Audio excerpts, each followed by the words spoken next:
இன்னைக்கு சாப்பாடு ready ஆயிடுச்சுங்களா? Ready ஆயிடுச்சு. இன்னைக்கு என்ன சேலையெல்லாம் பலமா இருக்கு? இன்னைக்கு பக்கத்துல ஒரு கோயிலுக்கு இன்னைக்கு வெள்ளிக்கிழமையில, அதனால கோயிலுக்கு போனோம். வாங்க அப்படியே சாப்பாடையும் பாத்துடலாம் வாங்க. சுட சுட சாதம் வச்சிருக்கேன். பொரியலுக்கு வந்து பட்டாணி உருளைக்கிழங்கு போட்டு ஃப்ரை பண்ணியிருக்கேன் இன்னைக்கு.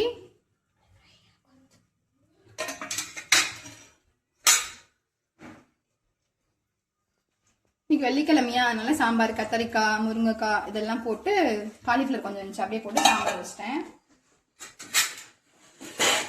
அப்பளம். இன்னைக்கு பாயசம் மட்டும் செய்யல. ஓகே போதும். இன்னைக்கு காலிஃப்ளவர் ஃப்ரை பண்ணிட்டு இருக்கேன். அப்படியே கோயிலுக்கு போனேன்னு சொன்னோம் பாத்தீங்களா, அங்க வந்து புளிசோறு வேற கொஞ்சம் கொடுத்தாங்க. அது இன்னைக்கு காலையில அப்படியே சாப்பிட்டுக்க வேண்டியதான். மறக்காம உங்க வீட்டுல என்ன சாப்பாடுன்னு சொல்லுங்க. மார்கழி மாசத்துல யாரெல்லாம் கோயிலுக்கு போக ஸ்டார்ட் பண்ணீங்கன்னு சொல்லிட்டு மறக்காம கமெண்ட் பண்ணுங்க. Okay bye.